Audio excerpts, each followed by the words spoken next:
చిగురించబోతుంది. గొప్ప దినాలు నువ్వు చూడబోతున్నావు.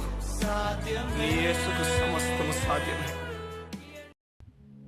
గుడ్ మార్నింగ్ దేవుని ప్రియ కుమారుడు, గుడ్ మార్నింగ్ దేవుని ప్రియ కుమార్తె, స్పెషల్ గుడ్ మార్నింగ్ దేవుని ప్రియ సంగమా. మన వాగ్దానాన్ని, మనకి ఇవ్వబడిన వాగ్దానాన్ని ఎలా మనం చూడాలి? ఈరోజు దేవుడు నీకు మాట చెప్పాడు. ఫర్ ఎగ్జాంపుల్ ఇట్సే, నీ సంఘమును దీవిస్తా అని చెప్పాడు, నీ కుటుంబాన్ని దీవిస్తా అని చెప్పాడు, నీకు బిడ్డలు ఇస్తా అని చెప్పాడు, నీ ఆరోగ్యం బాగుంటుందని చెప్పాడు, ఏదో ఒక విషయాన్ని నీ జీవితంలో చెప్పాడు. ఈ చెప్పిన విషయాన్ని ఎలా చూడాలి? ఎంత చూసినా జరగదు, ఏమీ అవ్వదు. చూస్తే ఎక్కడేసిన గొంగలు అక్కడున్నట్లుగా, బ్రతుకు ఎక్కడుందో అక్కడ ఆగిపోయిన చోట ఆగిపోయినట్లుగా కనిపిస్తుంది. ఎలా చూడాలి? జాగ్రత్త వినండి. ఇజ్రాయెల్కి ఇవ్వబడిన ఒకనొక వాగ్దానం ఏదనంటే, ఇసుక రేణువు వలె, ఆకాశ నక్షత్రం వలె లెక్క పెట్టలేనంత విస్తారంగా దేవుడు ఇస్తానని చెప్పాడు. అంటే లెక్కించడానికి అసాధ్యమైనది. కానీ అదే బైబిల్ చెప్తుంది, ఇజ్రాయెల్ ఎంతమంది ఐగుప్తు నుంచి బయటకు వచ్చారో వారు లెక్కేశారని. అది మాత్రమే కాదు, మోషేకి లెక్కంతా తెలుసా. మోషే ఎందరున్నారో, చిన్నలు పెద్దలు అంతా లెక్క తెలుసు వారికి. కానీ ఆశ్చర్య విషయం నేను చెప్తాను వినంటే, ఆ మోషే ఒకరొక సమయంలో ద్వితీయోపదేశకాండలో ఒక మాట అంటాడు, మీరు ఇసుక రేణు వలే దేవుడు మిమ్మల్ని ఆశీర్వదించాడని చెప్పి. చూస్తే లెక్క పెట్టగల వ్యక్తులు లెక్క పెట్టవచ్చు. అంత మహాజనమేం లేరు, లక్షలు ఉన్నారు, వారు లెక్క పెట్టచ్చు. 10 లక్షల, 20 లక్షల, 30 లక్షల, 40 లక్షల లెక్క పెట్టచ్చు. కానీ వీరు లెక్కతో సరిచూసే వాళ్ళు కాదు. వీరు దేవుని వాగ్దానములతో చూసేవాళ్ళు. మీకు అర్థమవుతుంది? ఉదయం ఒక మాట చెప్తున్నాను వినండి. నీకు దేవుడు ప్రామిస్ చేస్తే, ఒక విషయం చెప్తే, ఇలా జరగబోతుందని నీకు చెప్తే, ఆ జరగబోతున్న విషయాన్ని చూడాలి తప్ప ఈ రోజు విషయాన్ని చూడకూడదు. ఫర్ ఎగ్జాంపుల్, మీరు క్యాన్సర్తో బాధపడుతున్నారు ఈ మధ్యకాలంలో మీ స్టేజ్ 2లోనో, స్టేజ్ 1లోనో, స్టేజ్ 3లోకో క్యాన్సర్ మేము తీసుకెళ్ళిపోయింది. చాలా డాక్టర్స్ చెప్పేశారు, ఇలా జరగబోతుంది, ఈ మెడిసిన్ వాడకపోతే ఇలా ఎన్నెన్నో విషయాలు చెప్పేశారు, చనిపోతామని భయం నీకు కలిగిస్తుంది.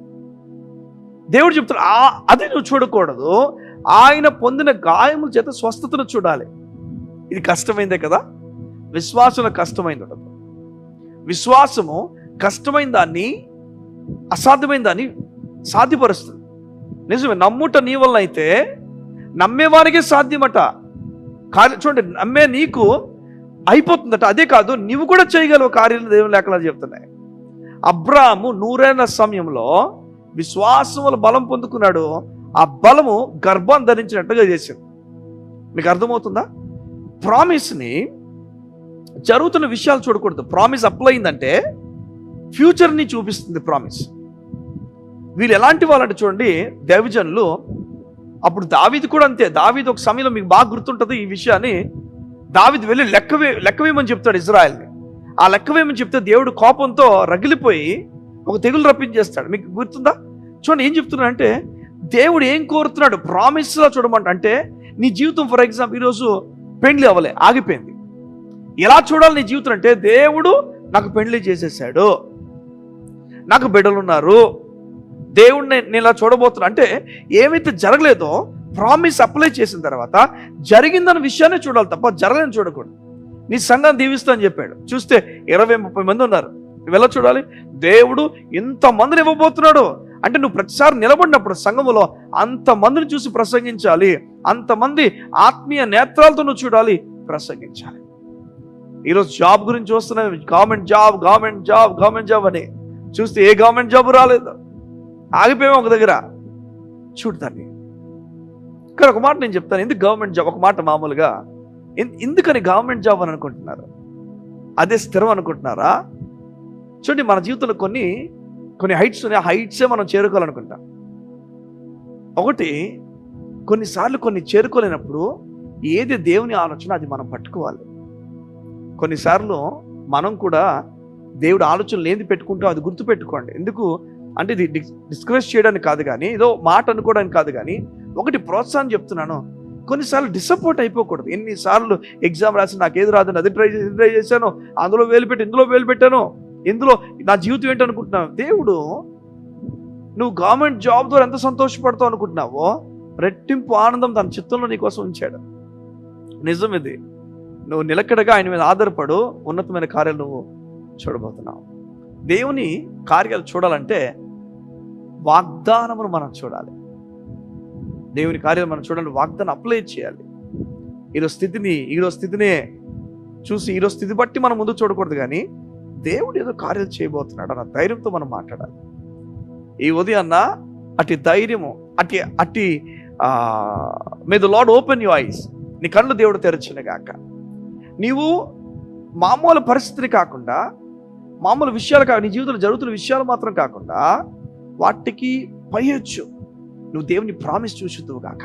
వా, ఈ మాట చెప్తుంటే నాకు చాలా విషయాలు గుర్తొస్తున్నాయి. నా జీవితంలో దేవుడు వాగ్దానం చేసిన వాగ్దానం. ఈరోజు నా జీవితంలో జరుగుతున్న చాలా విషయాలు, నేను వాగ్దానంలో చాలా విషయాలు ముందుగానే చూశాను.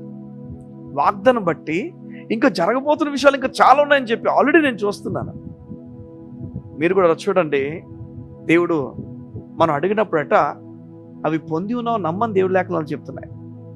నమ్ముతారా? దేవుని కార్యాలు మీ గృహం ముందు ఉన్నాయి, మీ ద్వారబంధాలు ఉన్నాయి. నీ కళ్ళు తెరువు, చూడు, ఉన్నతమైన కార్యాలు దేవుడు చేయబోతున్నాడు. నువ్వు చూచినవన్నీ కూడా దేవుడు నీకు జరిగించిన గాక. కళ్ళు మూసుకుంటూ ప్రార్థన చేస్తాను ఈ ఉదయాన్న. మా ప్రియ పరలోకపు తండ్రి, నీకు వందనాలు. ఎంత సంతోషమయ్యా, ఎంత ఆనందమయ్యా, నీ కార్యాలు గొప్పవి. నువ్వు నెమ్మది కలుగు చేసే దేవుడివి. నీ బిడ్డలను ఆశీర్వదించి, బలపరిచి, దీవించి, వారి ఐస్ని, వారి కళ్ళు తెరవజేసి ఉన్నతంగా చూడాలని నువ్వు కోరావు. ప్రామిస్ వారి జీవితం నెరవేర్చబోతున్నావని, వారి జీవితంలో నువ్వు చేసిన ప్రతి వాగ్దానపు నెరవేర్పు వరకు జరగబోతుందని నువ్వు తెలియజేస్తున్నావు. నీకు వారు భయపడాల్సిన పని లేదు, వారు పిరికి వారు ఉండాల్సిన పని లేదు. ధైర్యంతో అడుగులు వేయాలని నువ్వు కోరుతున్నావు. వారు అడుగులు వేయబోతుండగా గొప్ప నెమ్మదితో దేవుని కార్యాలు వారు చూచి స్వాతంత్రం అనుభవించి అనేకులకు ఆదర్శంగా వారిని మార్చమని అడుగుతుంది. యేసు నామమున వారి జీవితాలు దీవించుచున్నాను తండ్రి. ఆమేన్, ఆమేన్, ఆమేన్. ఇక ఏడవడం ఆపేయాలి ఈరోజు నుంచి. అవును, నిజమిది. మూల కూర్చొని బాధపడుతూ ఎవరు లేనప్పుడు ఎన్నో చెడు ఆలోచనలతో నింపబడాల్సిన పని లేదు.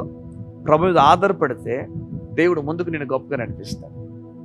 దేవుడు నేను గొప్పగా నడిపించును గాక. God bless you. See you tomorrow.